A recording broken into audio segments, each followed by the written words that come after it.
Bismillahirrahmanirrahim. Assalamualaikum warahmatullahi wabarakatuh. Alhamdulillahilladzi faddalana ala katsirin min ibadihil mu'minin. Hamdan syakirin wa hamdan na'imin. Alhamdulillahilladzi najjana minal qaumidz zalimin. Alhamdulillahilladzi adhaba annal hazan. Inna rabbana laghafurun syakur.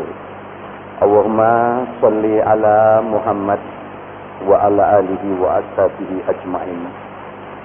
Wa ba'du, yang terhormat bapak-bapak, saudara-saudara, dan ibu-ibu, saudara-saudari, jamaah sholat subuh, termasuk di sini ada remaja, ya. Kalau adik-adik kami tidak melihat di sini.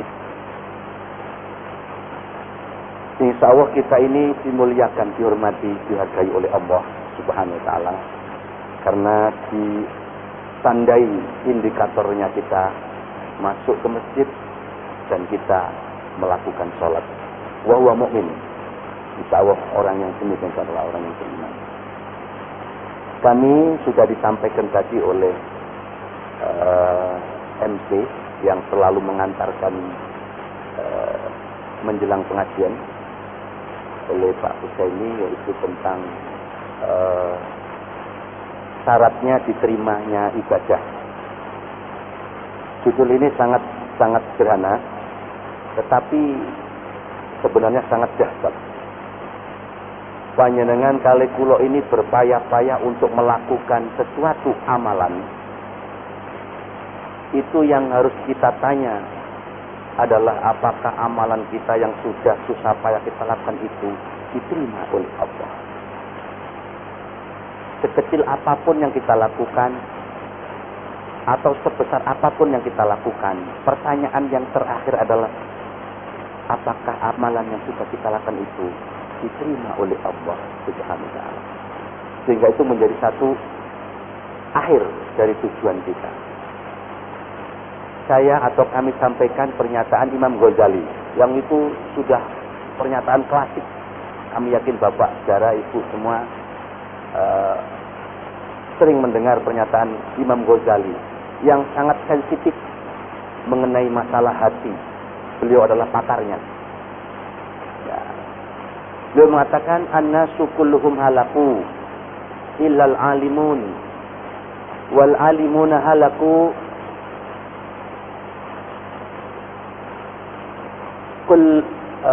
annasu kulluhum halaku illal alimun wal alimuna halaku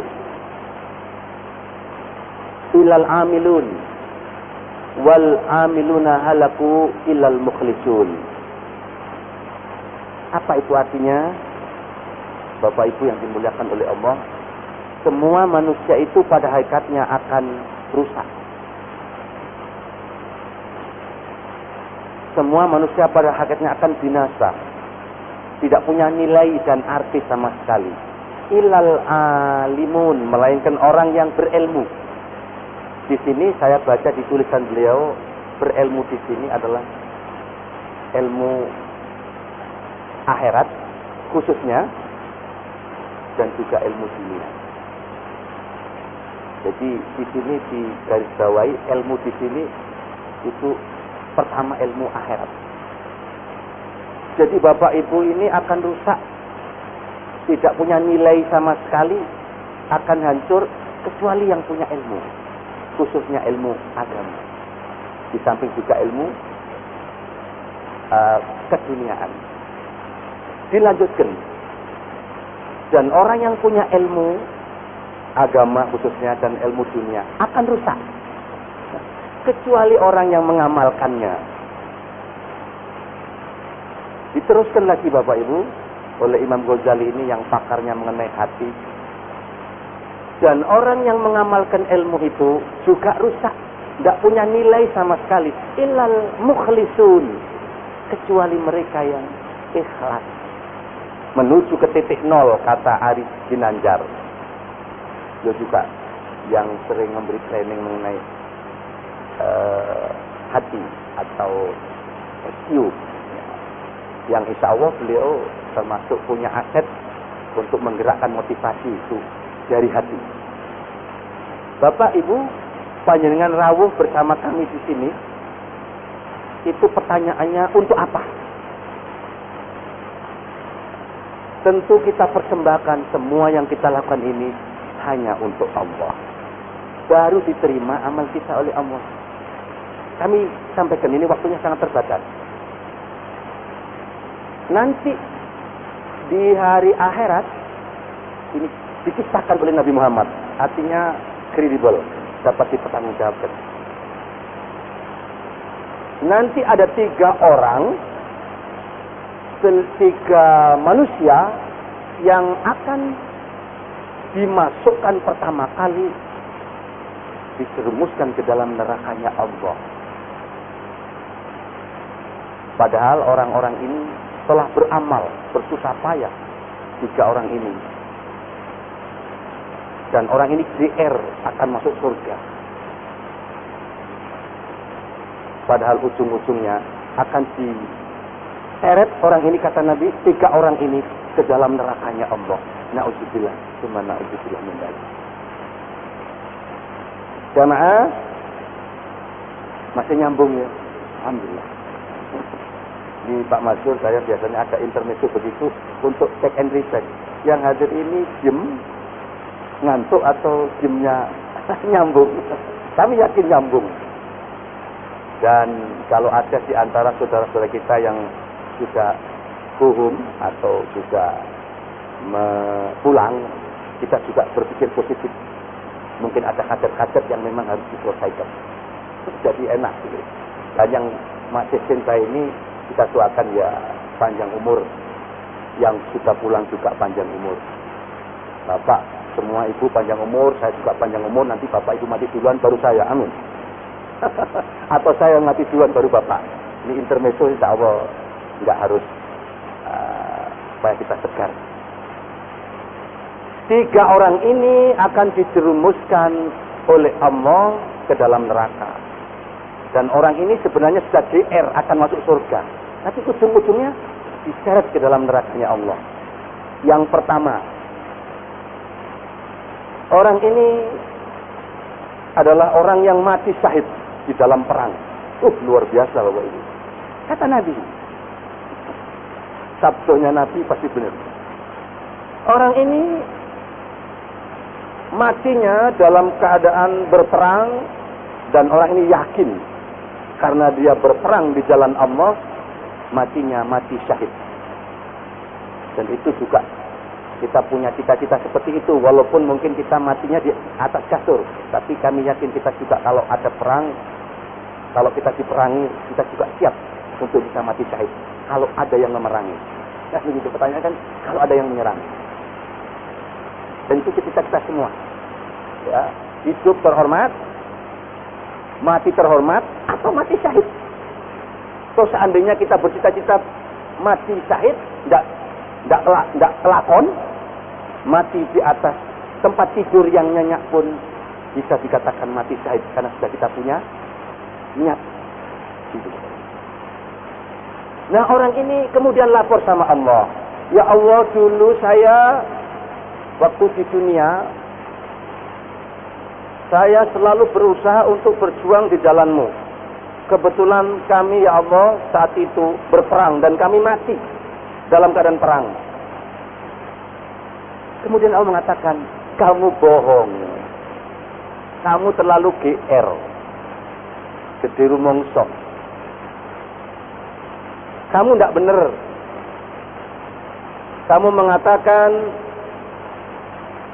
berjuang di jalan Allah dan kamu mati syahid, tapi ujung-ujungnya kamu tidak karena aku, tapi karena kamu ingin dikatakan pemberani. Sangat sensitif Bapak Ibu.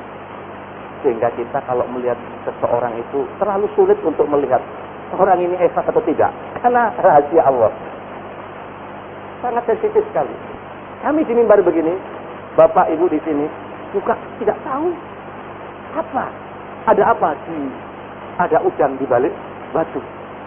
Hanya Allah yang sangat rahasia untuk mengetahui panjenengan ini ikhlas atau tidak, saya juga ikhlas atau tidak, rahasia Allah. Dan ikhlas ini sangat dahsyat sekali. Na'udzubillah min dzalik.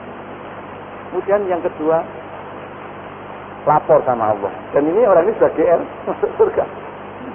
Ya Allah, saya ini dulu pada waktu di dunia belajar mulai playgroup. Sekarang ada PAUD Pak ya, Pak Masur ya. PAUD, pendidikan anak usia dini. Yang dibiayai oleh Bu Risma ini. Dan itu nampaknya menasional. Memang nggak salah. Ya Allah, saya dulu tuh mulai PAUD, playgroup, TK, SD, SMP, SMA, perguruan tinggi. Saya mempelajari ilmu ya Allah. Saya akhirnya menjadi orang yang pinter, punya ilmu ya Allah. Dan saya pandai membaca Al-Quran ya Allah. Ada menyebut itu pandai membaca Al-Quran. Qurra, dalam hadis itu disebut qurra. Orang yang pandai membaca Al-Quran. Dan semua ilmu kami ya Allah, kami amalkan, kami persembahkan untukmu ya Allah. Siang malam aku amalkan ilmu itu kepada orang lain. Dan ketika aku membaca Al-Quran juga paham tajwidnya, tartil, bagus. Dan itu aku bacakan di hadapan makmum. Kami bacakan ayat itu dengan tartil, dengan baik ya Allah. Apa kata Allah? Kalau saya ingin tahu mau bahasa Inggris, saya nggak bisa. Kamu bohong. Kamu bohong. Kamu terlalu GR. Apa yang kamu lakukan itu? Kamu katanya mengamalkan ilmu, ternyata kamu tidak. Tidak untuk aku, tapi untuk pamer ilmu. Untuk pamer ilmu, untuk show. Kami pintar, kami pandai. Dan kamu waktu membaca Al-Quran juga untuk cari perhatian. Sehingga kita sangat sensitif Bapak Ibu. Nanti biar orang menilai, mengejek kita, memuji kita, kita punya ilmu, tidak karena orang. Itu yang paling penting. Membaca dengan tartil dengan baik, itu karena ikhlas pada Allah, justru menjadi berpahala. Orang yang bacanya bagus, mohon maaf, kami tidak bisa menyebut orang yang baca Quran dengan bagus, dengan indah, nyaman. Dan kita tidak tahu, hanya Allah yang tahu. Biarlah orang memuji, biarlah orang mengejek, biarlah anjing menggonggong kafilah berlalu. Tapi dia lakukan semua itu karena semata-mata mengharap ridho Allah. Tapi orang ini yang dimasukkan ke neraka ini, ternyata orang itu hanya ingin mencari perhatian orang lain. Yang disebut qurra, orang yang membaca tapi ingin mencari perhatian orang lain. Na'udzubillah min dzalik.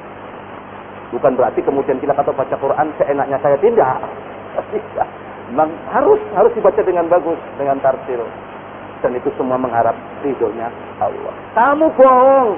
Kamu lakukan itu tidak karena aku, tapi ada udang di balik batu, ingin cari perhatian orang. Maka hai malaikat, segerakan orang ini dirumuskan di dalam neraka. Na'udzubillah min dzalik. Karena apa? Karena melakukan sesuatu amalan yang tidak karena Allah. Terakhir, halo, masih nyambung?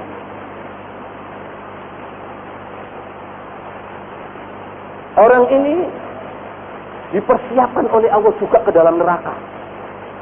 Pertama, dimasukkan ke neraka. Orang kedua juga begitu. Yang ketiga ternyata juga disiapkan di rumah sedang. Apa itu Pak itu?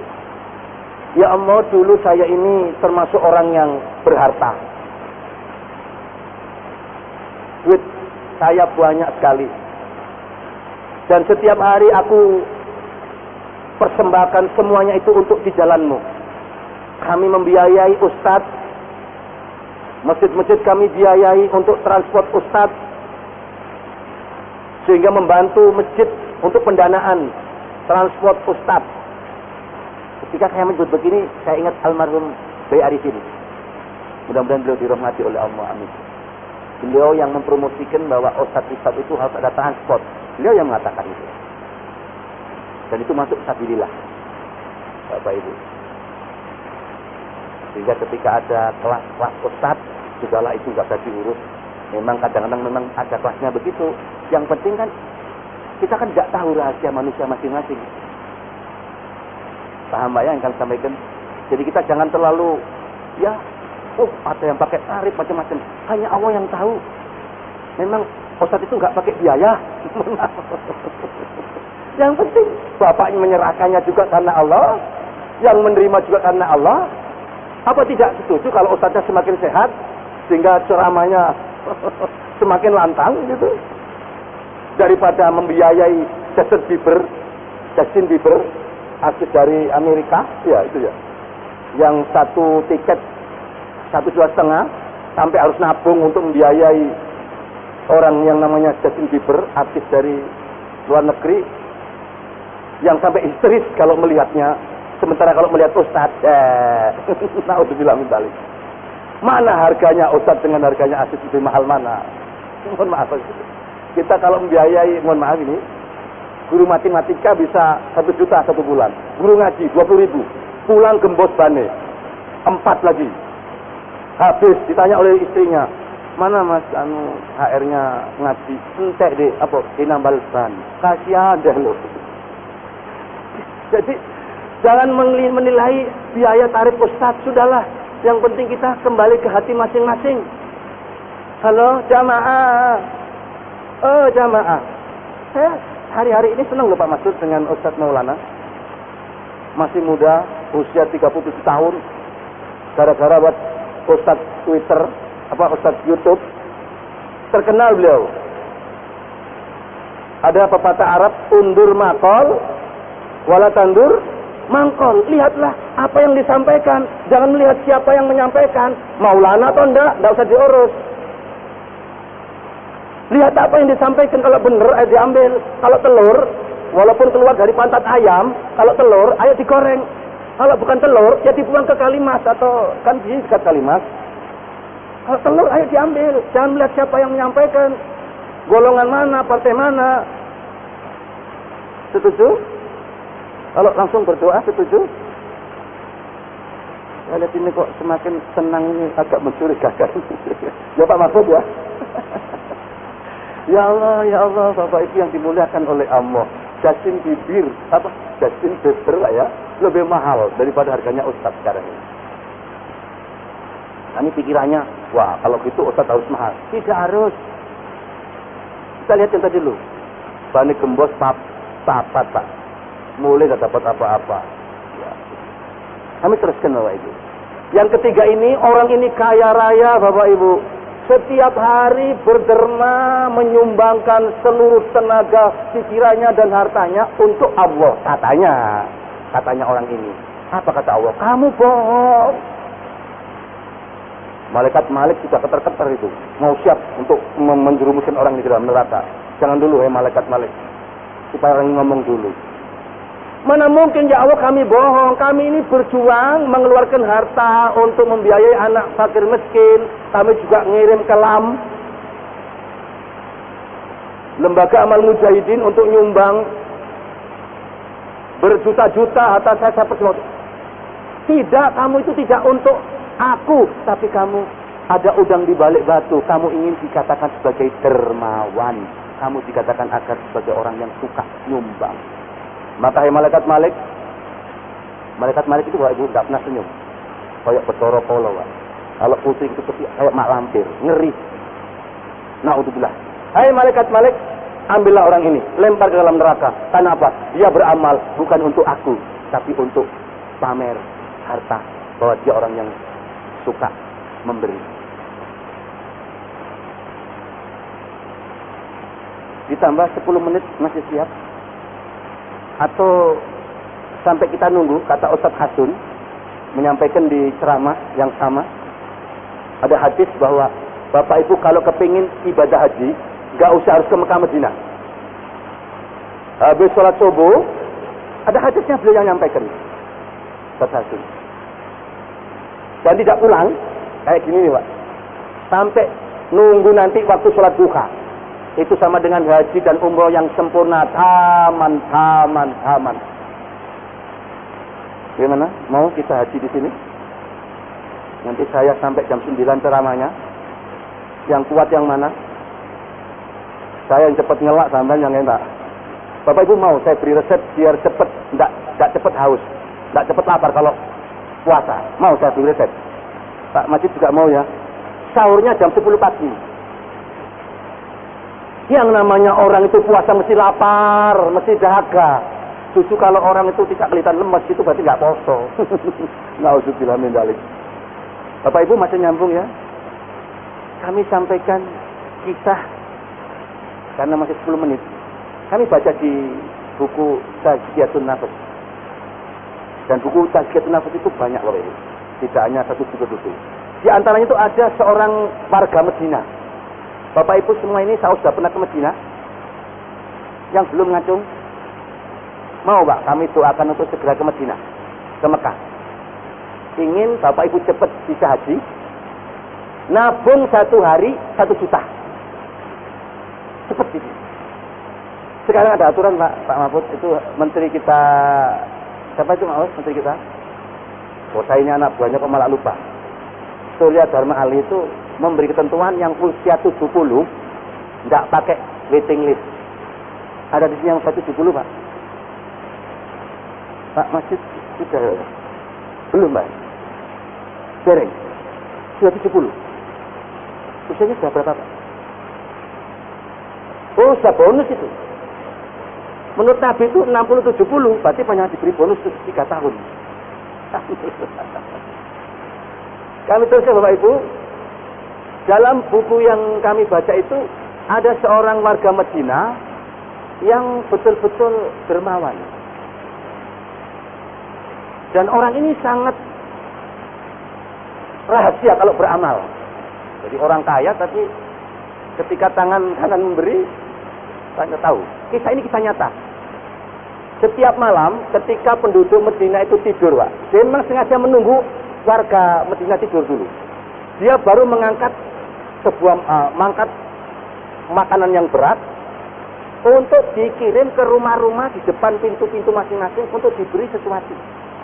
Tapi dengan syarat beliau itu mencari dulu, jangan-jangan ada yang masih melek. Begitu sudah sepi, Zainal Abidin ini keluar, Pak, dibawa sendiri. Sehingga karena sudah sampai 10 tahun, Pak, dia amalkan untuk bersedekah, tidak ada orang yang tahu. Setiap bersedekah mesti orang pada tidur tengah malam. Diberikan pada fakir miskin yang memang tidak mampu di rumah, di depan pintu-pintunya masing-masing. Itu dilakukan selama 10 tahun. Masya Allah. Dan sampai 10 tahun orang tidak tahu. Bisa Bapak Ibu menyembunyikan sesuatu sampai 10 tahun orang tidak tahu.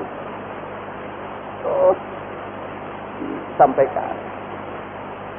Nah, suatu ketika namanya orang kan kalau 73 masih bertahan alhamdulillah Bapak. Tapi Bapak sabar Pak. Malaikat sekarang itu tidak cari yang tua-tua. Cari yang masih muda-muda, seger-seger. Jadi yang sakit tenang Pak. Sing tua dilewati sama malaikat Israel. Sing nom-nom itu hati-hati itu. Terutama yang ngantuk di pengajian. Itu cepat itu biasanya. Ya, maka jangan ngantuk. Setelah 10 tahun mampu merahasiakan sedekahnya ke penduduk Medina. Kemudian suatu saat Pak, beliau ini, Zainal Abidin ini meninggal, wafat. Innalillah wa inna ilaihi. Nah, ketika orang memandikan orang ini, ya termasuk warga lagi dibantu itu Pak. Kok di punggungnya ini ada bekas? Mungkin mikul itu Pak, untuk nyumbang. Nah, setiap hari kan sampai 10 tahun Pak, ketok memar. Akhirnya orang baru sadar. Jangan-jangan yang ngaji di tempat di pintu saya yang sampai 10 tahun itu orang ini.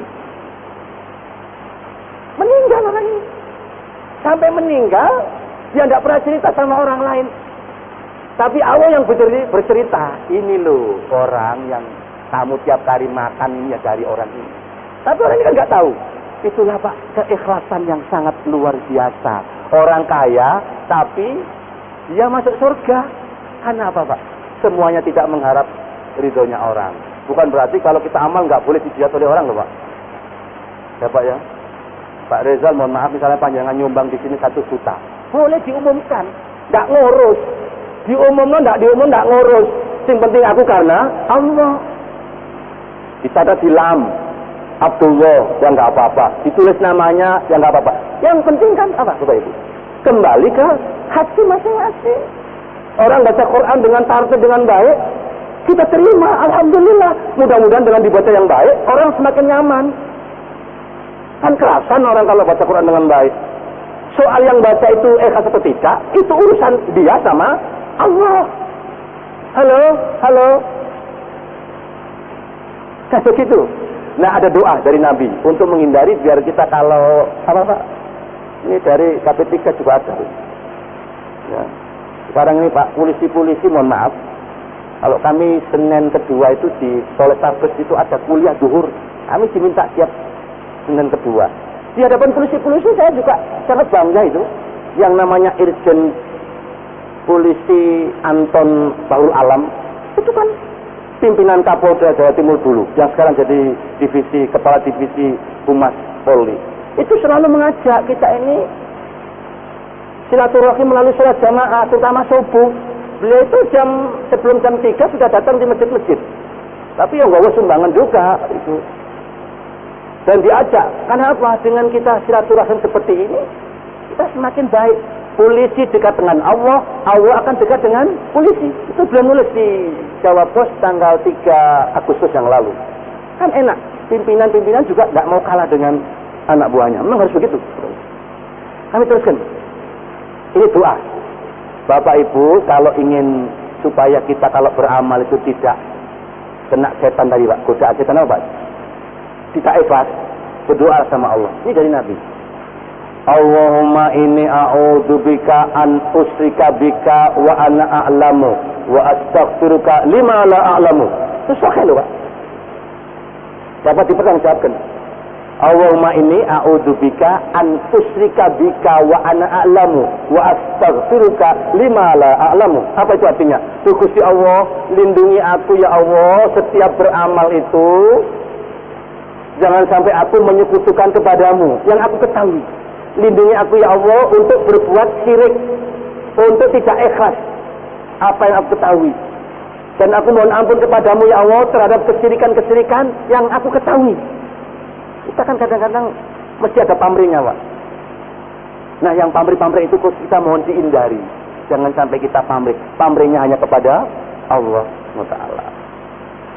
Dalilnya Pak, tapi kan nggak ada Qur'annya sama sekali. Bapak setiap sholat mesti berekrar.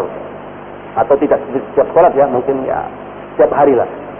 Di surat Al-An'am 162, 163. Pas Pak, setengah 6. Masih sabar ya? Qul inna sholati wa nusuki wa mahayaya wa mamati lillahi rabbil alamin. La syarika lahu wa bidzalika umirtu wa ana minal muslimin. Al-An'am 162, 163. Katakanlah, hai jamaah salat subuh Masjid Mujahidin, sesungguhnya salatku, ibadahku, hidupku, matiku hanya untuk Allah, hanya untuk mengharap ridha Allah. La syarika lahu, kami tidak akan menyekutukan kepadanya, dan aku termasuk orang yang pertama, orang yang jadi orang muslim. Maksudnya apa Pak Bu? Semua yang Bapak lakukan, baik apa saja, mulai kecil besar, semuanya dialamatkan untuk mengharap ridho Allah. Dan ingat Bapak Ibu, siapa yang tidak terjerumus? Siapa orang yang diterima ibadahnya? Kuncinya Pak, Bapak cek di surat Shad, ayatnya 8283, insyaallah 8283. Pendek. Qala fa bi izzatika la ughwiyannahum ajma'in illa min ibadikal mukhlasin. Iblis berkata, kepada Allah. Dengan kemuliaan-Mu ya Allah, aku akan menjerumuskan semua hamba-hamba-Mu, semua manusia yang ada di dunia ini akan aku pasti akan selalu berusaha untuk menjerumuskan ke dalam neraka. Illa ibadaka minhumul mukhlasin, kecuali hamba-hamba-Mu yang ikhlas, yang tidak bisa aku goda. Bapak Ibu, itu kuncinya. Ya. Kemudian pernah juga disampaikan Yusuf Mansur di sini waktu launching lamp. Yang waktu itu alhamdulillah Pak, ya hasilnya lamp kan luar biasa ketika beliau hadir. Memang beliau itu kemampuan untuk apa? Membuat semangat orang berzikir, suka memberi itu bagus. Beliau masih ingat ceramah beliau mengambil surat Al-Kahfi ayat 110 ayat terakhir. Qul innama ana basyarum mislukum yuha ilayya annama ilahukum ilahu wahid faman kana yarju liqa'a rabbih fal ya'mal amalan shalihan wa la yusyrik bi ibadati rabbih ahada. Saya masih ingat itu. Ada kok kasetnya. Direkam itu oleh. Apa itu artinya? Katakan Muhammad, sesungguhnya aku, jadi Muhammad itu disuruh mengatakan sendiri oleh Allah, aku ini adalah manusia seperti kamu, kata Nabi Muhammad Pak. Hanya aku tuh diberi wahyu. Sesungguhnya Tuhan kalian adalah Tuhan yang satu. Maka barang siapa yang mengharap untuk diterima amal kita, kata Allah, barang siapa yang berharap untuk ketemu dengan Allah, tidak ke neraka, fal ya'mal amalan shalihan wa la yusyrik bi ibadati rabbi ahada. Maka beramalah amal yang soleh, dan amal yang soleh tadi jangan disertai dengan tidak ikhlas, jangan menyekutukannya, jangan karena orang lain, tapi karena Allah. Saya kira pas Pak ini. Tambahan 5 menit, monggo kita berdoa pada Allah. Di dalam pertemuan apapun kami selalu berusaha mengakhiri dengan doa, karena mumpung ketemu Pak. Dan ini kita puasa semua ya. Doanya orang puasa itu sudah dikabulkan oleh Allah. Bismillahirrahmanirrahim. Alhamdulillahirabbil alamin. Allahumma sholli ala Muhammad wa ala alihi wa sahbihi ajmain. Ya Allah, puji-pujian hanya milik-Mu. Tidak ada lagi puji-pujian kecuali hanya kepadamu. Ketika kami dipuji orang, ketika kami dicela orang, tapi semua itu ya Allah, puji-pujian hanyalah milik-Mu ya Allah. Kirimkan salawat dan salam ya Allah pada baginda Rasulullah, pada Nabi Muhammad beserta keluarganya, para sahabatnya, pengikutnya ya Allah, sampai kepada kami semua. Kirimkan salawat dan salam kepada Nabi Muhammad ya Allah, Nabi-Mu, Rasul-Mu, Nabi kami ya Allah. Ya Allah, di saat kami nanti meninggalkan masjid ini menuju ke rumah masing-masing, kami mohon ya Allah, mudahkanlah urusan-urusan dunia kami, mudahkanlah ya Allah urusan-urusan akhirat kami, dan rezekikan kepada kami ya Allah rezeki yang mudah, yang luas, yang barokah. Berikan ya Allah kepada kami panjang umur, yang baik amalnya, dan tidak pikun ya Allah di usia lanjut. Berikan kami ya Allah kesempatan lagi untuk ketemu dengan Ramadan setiap tahun, terus ketemu dengan Ramadan ya Allah, karena begitu indah, begitu mempesona menikmati bulan Ramadan ya Allah, di mana bulan Ramadan adalah diturunkan kitab-kitab-Mu, Taurat, Zabur, Taurat, Injil, dan Quran ternyata selalu diturunkan di bulan Ramadan ya Allah. Berikan kami kesempatan untuk bisa ketemu lagi dengan Ramadan tiap tahun, dan di saat kami mati, berikan kami ya Allah mati dalam keadaan husnul khatimah. Rabbana ya Allah, berikan kami ya Allah menjadi hamba-hamba-Mu yang mukhlis, yang ikhlas. Rabbana atina fid dunya hasanah wa fil akhirati hasanah wa qina adzabannar. Wa sallallahu ala Muhammad. Subhanaka Allahumma wa bihamdika asyhadu an la ilaha illa anta astaghfiruka wa atubu ilaik. Walhamdulillahirabbil alamin. Mohon maaf atas segala kekurangan. Assalamualaikum warahmatullahi wabarakatuh.